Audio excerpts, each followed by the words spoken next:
valor de los proyectos de nación. Te los voy a explicar. Los proyectos de nación son el pasado de tu país, o una parte de él. Bueno, los proyectos de nación tuvieron como parte de los proyectos monárquicos y consecuentemente la gran independencia de la Nueva España. Esta tuvo como consecuencias muchas condiciones internas y externas. Bueno, las condiciones internas fueron las mermas económicas provocadas por las guerras que encaraban Metrópoli por inconveniencias o desacuerdos que tenían los pobladores con el gobierno. Aquí pues todos influyeron porque todos los países influyeron que tenían cierta conexión con México, con el gobierno de España, pues porque los factores que incitaron a la guerra de independencia fueron los problemas de la corona española, la expansión de las ideas liberales republicanas que fueron traídas hacia acá por el mundo occidental.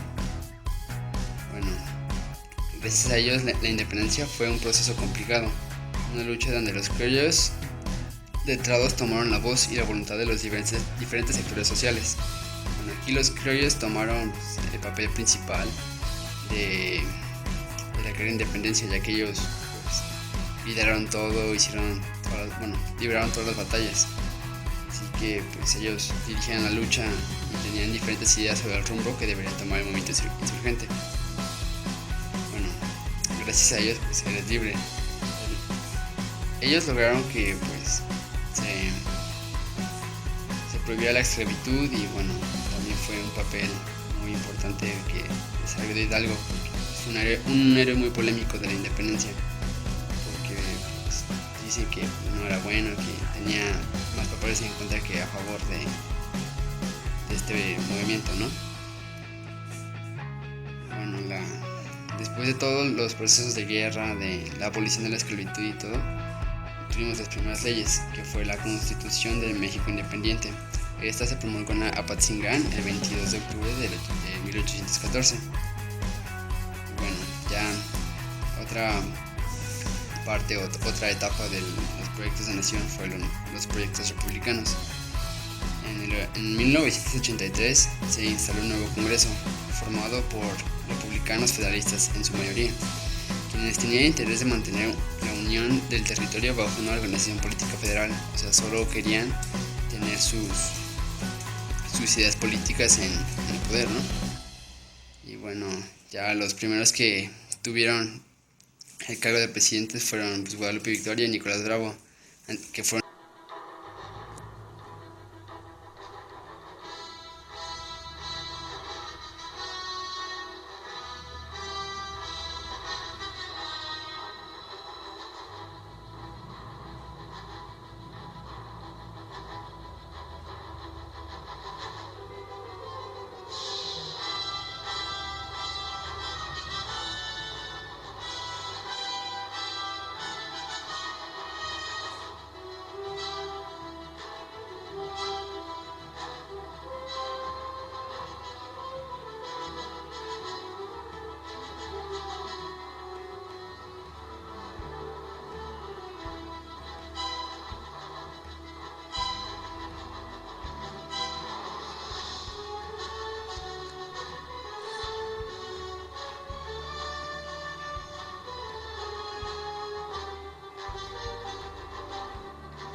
Muy bien, y por último está la pérdida del territorio mexicano. Como viste ahorita, la guerra de los pasteles fue una de las guerras que enfrentaba México en ese entonces. Por tantas guerras, México estaba débil, y en cambio Estados Unidos no, por lo cual Texas se separó de México y pasó a ser parte de Estados Unidos. Esto ocasionó una guerra entre los dos países, que al final se resolvió con el Tratado de Guadalupe Hidalgo, en el que México le daba los territorios de Nuevo México y Alta California a Estados Unidos. Y sin embargo, eso no fue toda la pérdida del territorio mexicano, porque el presidente Antonio López de Santana vendió el territorio de la Mesilla a Estados Unidos por $7 millones. Muy bien, ¿y qué te pareció la presentación? Me pareció muy buena explicación, aprendí qué es el centralismo, la guerra de los pasteles y el territorio de la Mesilla. Gracias por tu tiempo. Sí. En 1833 se dieron a conocer las reformas liberales. ¿De qué trataron? Esas reformas trataron sobre algo muy, ya sabes, así, que no sé qué, que no sé qué, que luego para allá, que para allá, y eso es todo. ¿Es correcto, Robotín? Bailó. En 1833 estas reformas se dividían en 3 grandes rubros. En materia educativa se pretendía eliminar el poder de la iglesia sobre esto. ¿Lo ves? Robotín está de acuerdo.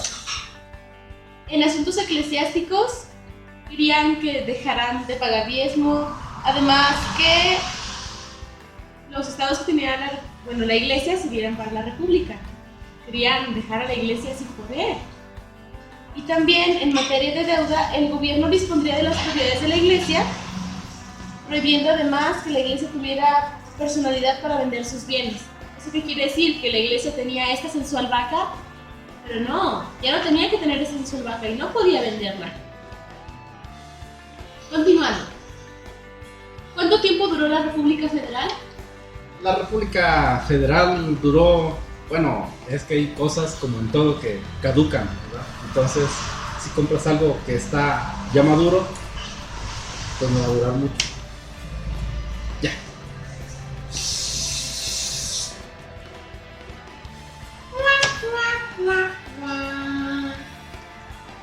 Esta república duró 7 años. Duró de 1846 a 1853. Ahora ya lo sabes. Digo, ¿sabes qué caracterizó a esta república? Bueno, una de las características, por ejemplo, que todo mundo puede tener, una de las características que la caracterizan y que si ya no la caracterizan porque es una de las características incaracterizables de las características, pues entonces la primera característica es que tiene una característica. ¿Sabes qué lo caracterizó? No.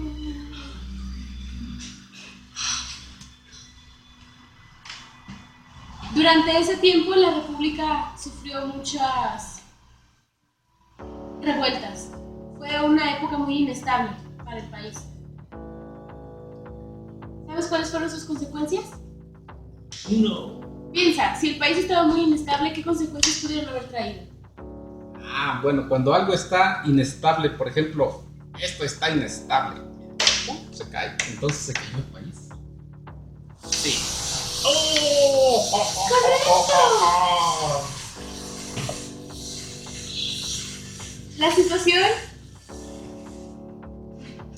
La situación era difícil en México. La confrontación de los dos proyectos que se estaban peleando por el dominio del país era muy fuerte. Entonces trajeron crisis económica, también la ingobernabilidad era muy evidente. Es decir, este cuate no podía gobernar a los demás. Sencillamente no podía. Hola, hermanita. Hola. Te voy a explicar algo de historia. ¿Quieres que te lo explique? Sí, quiero que me lo expliques. Por favor. Por favor. Bueno, te voy a enseñar sobre las intervenciones extranjeras a México. ¿Estás de acuerdo? Ok. Te hice unas diapositivas bien bonitas en Mindomo. ¿Escuchó, maestra? Mindomo. Lindón.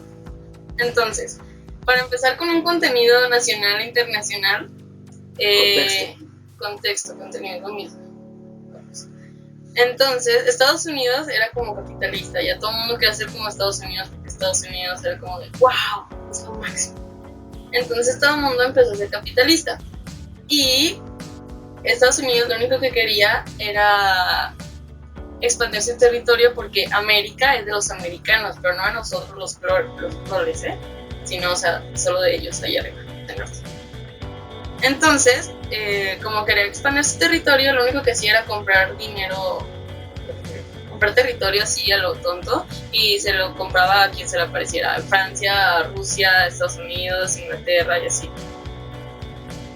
Entonces, ya la mutilación del territorio, si te fijas, aquí está Alta California, Texas, ya pues bueno. Ahí. Y la mutilación del territorio mexicano fue porque, bueno, una de las causas internas fue por el gobierno de Santana, que era centralista, por lo cual Estados Unidos no estaba de acuerdo con eso, porque todo el mundo quería hacer como Estados Unidos. Y otra de la mutilación sobre el territorio mexicano fue la separación de Texas. Texas quería ser independiente porque no le gustaba esa onda del gobierno mexicano, entonces dijo, ¿saben qué? Vamos a ser un país libre. Y así Queremos fue. ser gringos. No, eso fue después. Primero fue como de, ay, sí, queremos ser un solo país, y Texas es un país. Pero luego llegó a Estados Unidos a coquetearle y decirle, no, es que mira, mi profesor. Entonces fue así como Texas se unió a Estados Unidos. Y eso fue en 1830. ¿Quién quiere la tonta Texas? La tonta Texas. Y después empezaron unos conflictos bélicos porque Estados Unidos quería aún más territorio nuestro. Y pues nos íbamos a quedar completamente sin nada. Entonces, este tratadito que se ve aquí, ¿se lo ves, hermana? Sí. Es el tratado Guadalupe-Victoria.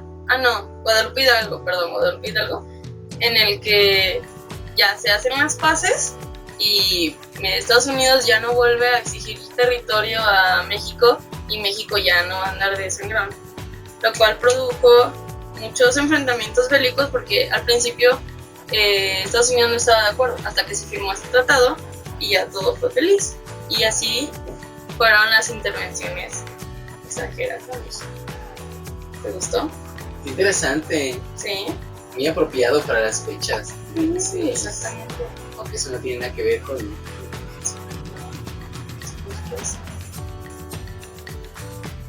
Qué guapo.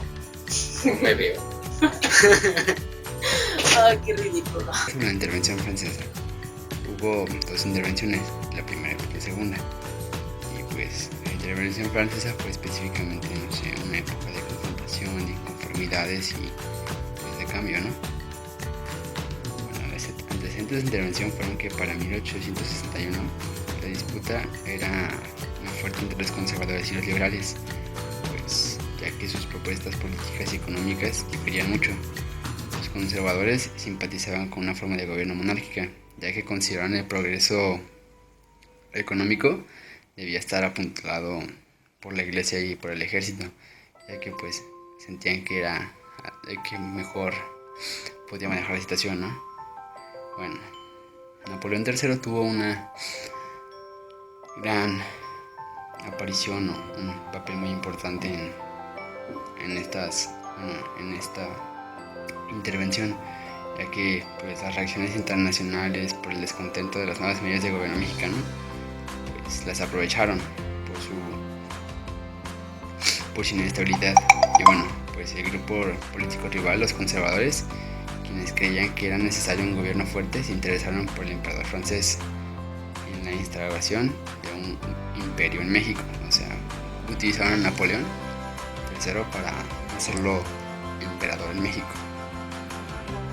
Bueno, pues una monarquía en México le permitiría a Francia bloquear la expansión de su rival Estados Unidos, por lo que, o sea, México estaba como en una zona específicamente importante en cuestiones de comercio, por lo que así si se bloqueaba esa ruta de comercio iba a paralizar completamente el comercio de Estados Unidos y no iba a poder pues progresar. Y bueno, pues esto sería todo. Gracias por tu atención.